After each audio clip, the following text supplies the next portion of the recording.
Sir எவ்வளோ வெறப்பா நிற்கிறாரு பாருங்க.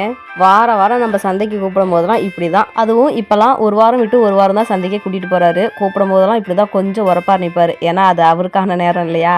இப்போ அது இதுன்னு சொல்லி சந்தைக்கு கூட்டிகிட்டு போயிட்டேன். போகும்போதே வந்து பார்த்தீங்கன்னா வீட்டில் சாப்பாடு பருப்பு குழம்புலாம் வச்சுட்டு தான் போனேன். ஏன்னா சமைக்கல அப்படின்னா கண்டிப்பாக கடையில் ஏதாச்சும் வாங்க தோணும். அதனால் எதுக்குடா வம்புன்னு வீட்டிலே சமைச்சு வச்சுட்டேங்க. சந்தைக்கு போனால் காயெல்லாம் எதுக்கு தான் இப்படி கொட்டி வச்சிருக்கிறாங்கன்னே தெரியல. ஒவ்வொரு கூறும் 20 ரூபா தான். பீன்ஸ்லாம் கிட்டத்தட்ட 1 கிலோவே வருங்க.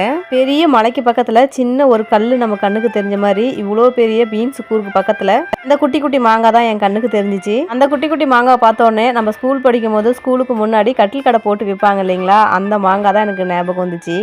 யாருக்கெல்லாம் அந்த ஞாபகம் வந்திருக்குன்னு சொல்லி கமெண்ட் பாக்ஸில் கமெண்ட் பண்ணுங்கள். யாருக்கெல்லாம் அந்த குட்டி குட்டி மாங்காய் பிடிக்கும்னு சொல்லிட்டு கமெண்ட் பாக்ஸில் கமெண்ட் பண்ணுங்கள். தக்காளிலாம் வந்து பார்த்தீங்கன்னா கிலோவே 10 ரூபா தான். அதுவும் 3 கிலோ எடுத்துட்டா 20 ரூபான்னு சொல்லிட்டாங்க. வீட்டுக்கு வேணுங்கிற காய்கறியும் வாங்கிட்டு கொஞ்சமாக கட்டாத பூவும் வாங்கிட்டு வந்து வீட்டில் வந்து கட்ட ஆரம்பிச்சிட்டேங்க.